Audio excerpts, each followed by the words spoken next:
আসসালামু আলাইকুম মুসলমান ভাইরা, হিন্দু ভাইদের নমস্কার।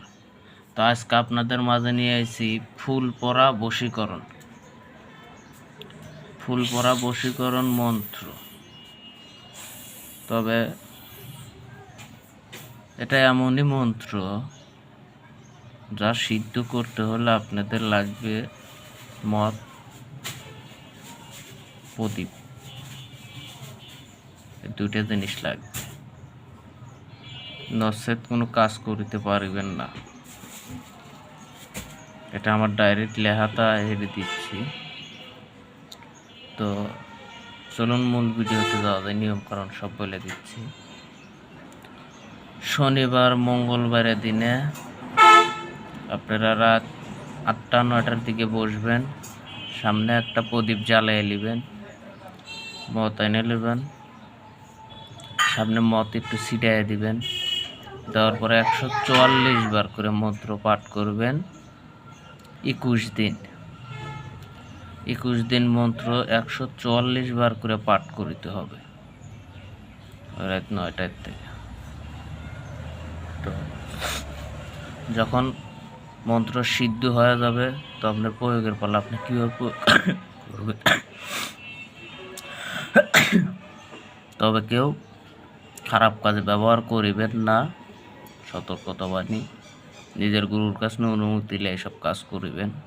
গুরু না থাকলে আমার সাথে যোগাযোগ করবেন। গুরু না থাকলে কোনো কাজই করা সম্ভব না। আপনাকে যতই সিদ্ধ মন্ত্র দেই, কাজ হবে না। গুরু এমনই জিনিস, গুরুর মন্ত্র লাগবে না, কিচ্ছু লাগবে না, শুধু যদি মাথায় হাত দিয়ে একটু দোয়া করে দেয়, ওই বহুত মনের থেকে যদি দোয়া করে দেয়।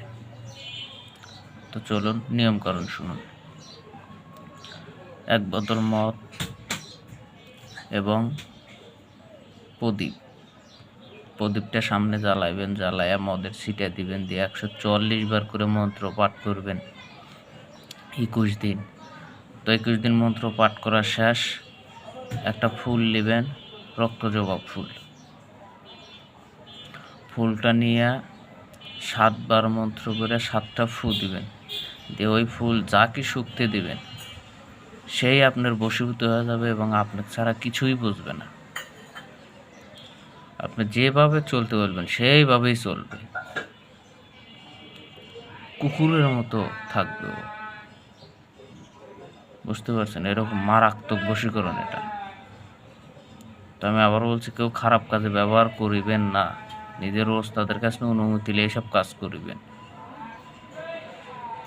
তো মন্ত্রটা আমি ভিডিওর লাস্টে দিয়ে দেবো, আপনারা দেখে নিন।